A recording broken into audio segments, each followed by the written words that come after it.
Okay, well, here with the handy dandy notebook, so you know what that means. Let's get all the way into it. So, to start things off, you remember in June, Trump had to meet with the probation office through an officer for them to put together a preliminary assessment. It has been stated that Trump told the probation officer that he was essentially above the law. And today shows that he wasn't wrong. But let's continue. Trump remained today still arguing that the case was politically motivated and that he had heard that District Attorney Braggs did not want to bring the case forward. All completely not true. Let's keep in mind that this case was brought forward before Trump had tossed his hat in the proverbial ring for the race to POTUS Mountain.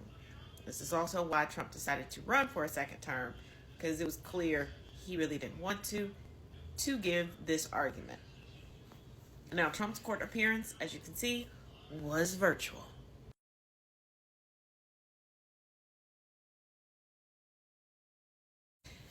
And during his virtual court appearance, even when it was pretty well known because his attorney Blanche got a chance to look at the probation paperwork and knew what was coming, Trump still couldn't just sit down and shut the fuck up. And keep in mind, during the course of this trial, Trump didn't say anything within the courtroom.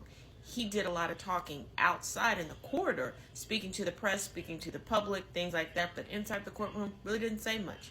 Closed his eyes a lot, but didn't speak. But today, Trump blamed accountants, boasted about his election win, especially in swing states, because what the fuck does that have to do with the case?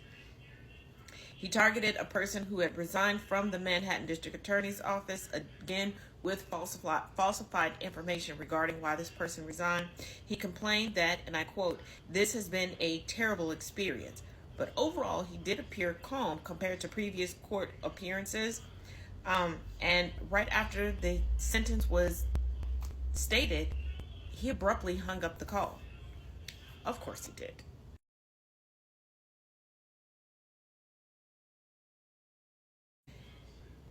And for all that's said and done, Judge Marchand said that, and I quote, "This has been a truly extraordinary case."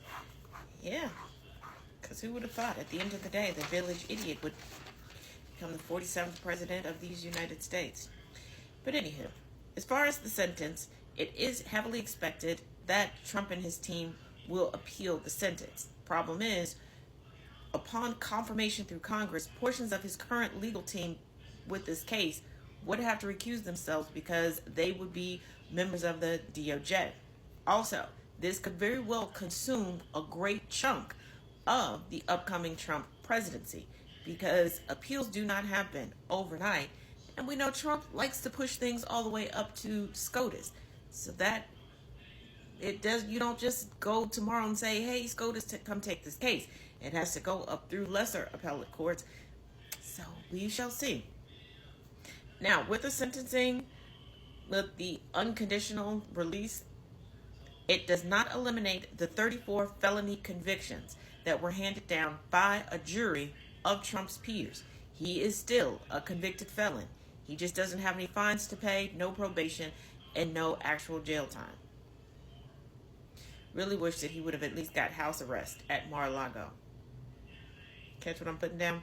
But anyway, as always, tell me your thoughts in the comments.